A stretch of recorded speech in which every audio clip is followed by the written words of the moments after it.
Welcome to another Arius Wave update. In this video, we're talking about Ethereum. Now, this is the latest Arius Wave interpretation in this series on Ethereum. So, what makes this particular analysis so compelling to me is the wave count that we're seeing on the screen right now. Now, I didn't want to release this idea until I had completed my previous analysis and I waited days and days and days to really think about, is this true or not? Is this really conforming to the Arius wave way, methodology, way of thinking, everything, right? And what we're seeing here is basically an extremely expanded wave 2 correction. Okay, so I'll explain to you why this can be the only interpretation of this market possible, right? And I've eliminated all those random flash crashes that occur on certain charts but don't occur on others. They don't even play a role here, and I'll explain to you why right now. So first of all, when we had this first initial move up in 2015 for wave 1, we saw an immediate wave A. That's a 3-wave move.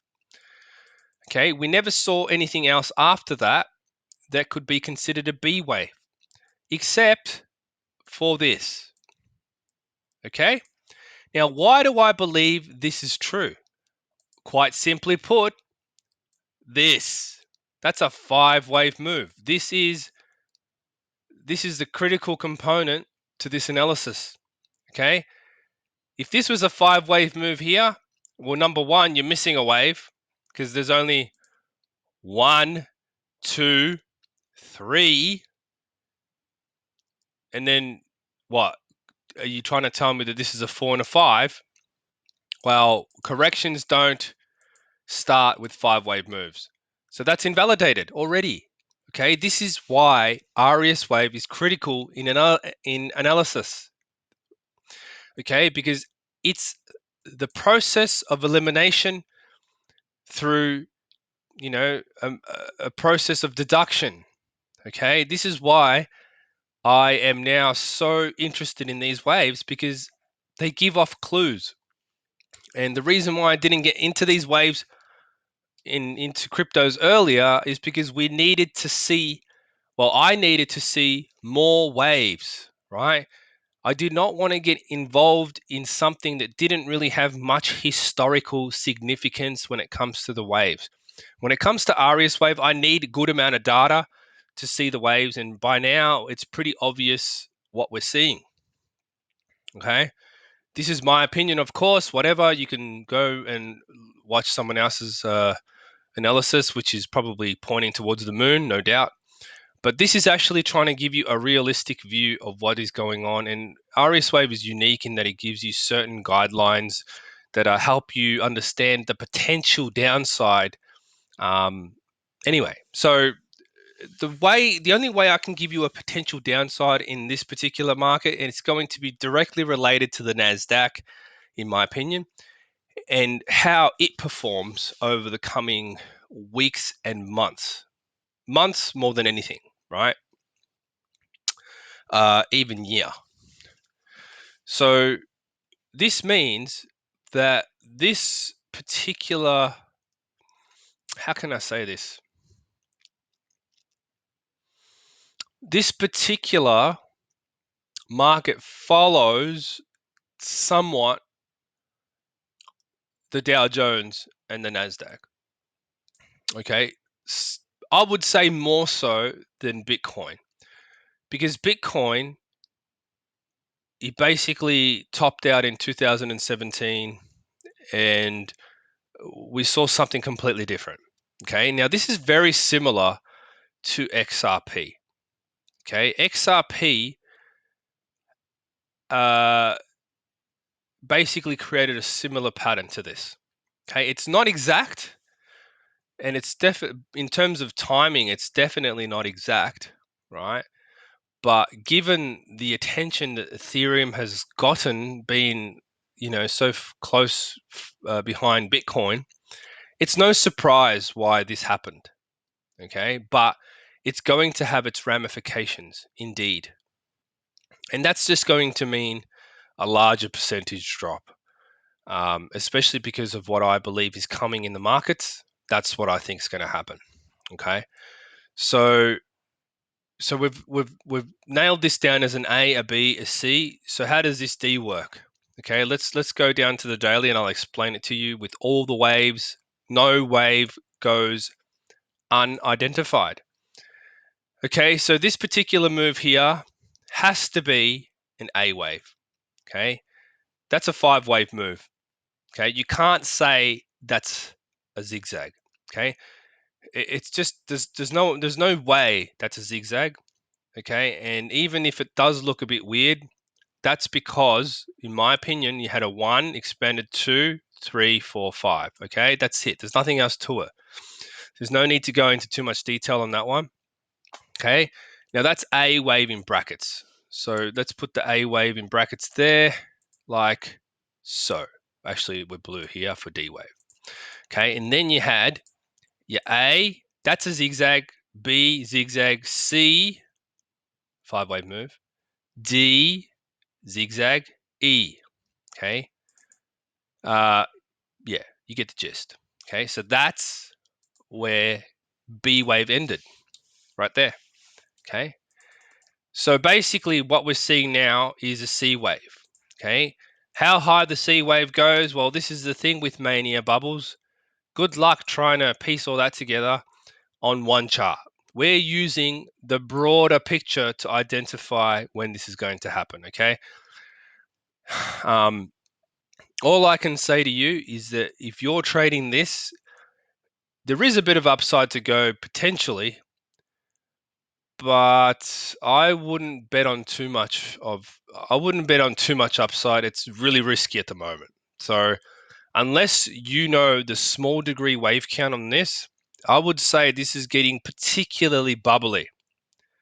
In fact, I would even say this is part way through wave 4 of the C wave in brackets, and you'll eventually get your 5-wave up in a mania hype bubble.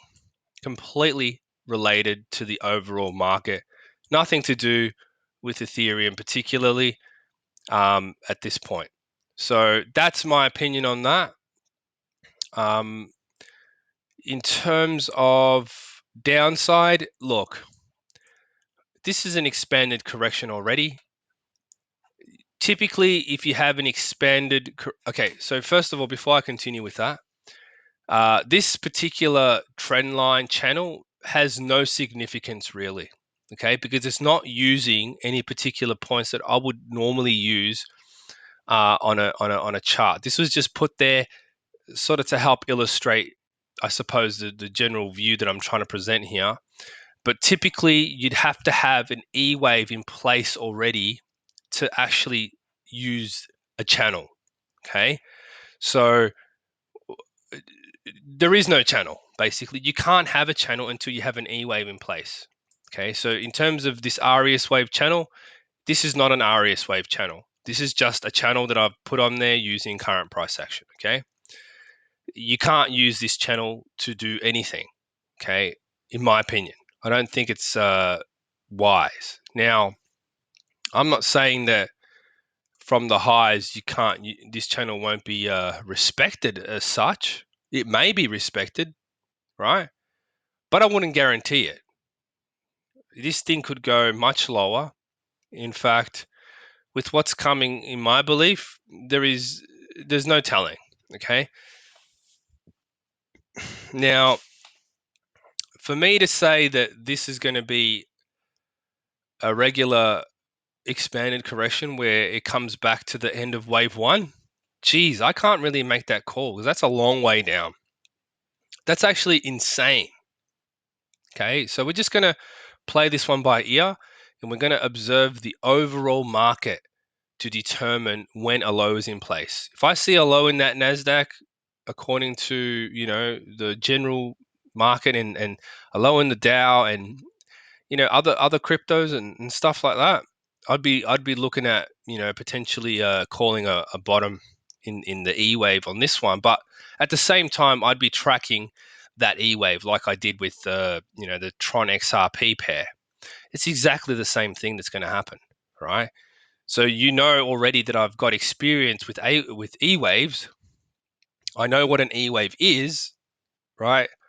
And if you understand what RES wave is, there is nothing better than RES wave, except it's obviously not a mainstream thing. It's not a mainstream technical analysis tool yet, so you're not going to really understand it. So, but I'm putting out this information out there because over time it's going to prove itself, no doubt. In my opinion, it's solid, more solid than a lot of other stuff out there, including Elliott wave. Don't rely heavily on indicators. They're really not that good.